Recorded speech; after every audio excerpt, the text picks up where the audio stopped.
Je voudrais vous renouveler mes remerciements pour l'accueil chaleureux que vous nous avez réservé. Je me réjouis de vous rendre visite pour poursuivre et renforcer avec vous les relations solides d'amitié, cordiales et de coopération conviviale entre le Sénégal et la Turquie. Notre coopération est riche et porte sur divers secteurs importants tels que les infrastructures, la défense, la santé, l'agriculture, l'eau, l'éducation, l'énergie et les hydrocarbures, le sport, le tourisme, l'économie et le commerce. Le succès de cette coopération est illustré par la réalisation de projets phares au Sénégal, surtout en matière de construction d'infrastructures de qualité par des entreprises turques.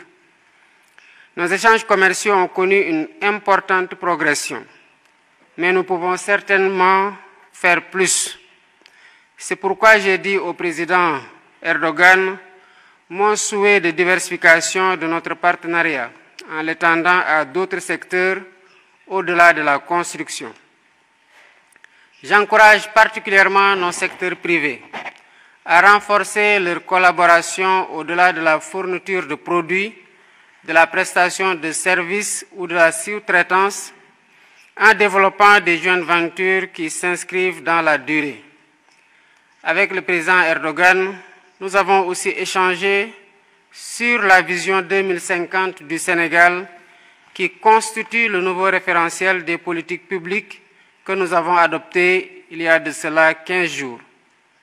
Les principales priorités de notre agenda de transformation sont entre autres l'agriculture, l'industrialisation, la digitalisation et l'économie numérique, la formation professionnelle et technique, la jeunesse et l'emploi.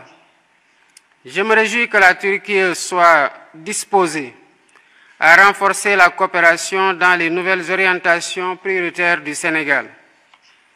Je dois remercier ici le président Erdogan pour l'accueil et l'intégration des Sénégalais établis en Turquie et les mesures de bienveillance qu'il vient de renouveler à leur endroit. Au plan multilatéral, nous avons fait un tour d'horizon de l'actualité internationale. Nous nous sommes préoccupés des grandes turbulences mondiales, l'expansion du terrorisme, les guerres majeures. C'est une tragédie que vivent les peuples, particulièrement le peuple palestinien, la déstabilisation du Sahel, la menace de désintégration du multilatéralisme avec la multiplication des interventions unilatérales en violation du droit international. Face à ces défis, il est nécessaire et urgent de repenser les responsabilités collectives de la communauté internationale pour que l'ONU continue de porter la promesse d'un monde plus juste et plus équitable. Nous renouvelons notre soutien et notre solidarité sans réserve au secrétaire général de l'ONU dans sa mission au service de la paix et de la sécurité internationale. Avec le président, nous avons aussi appelé à plus d'actions au Sahel pour éradiquer le terrorisme et restaurer la paix et la stabilité.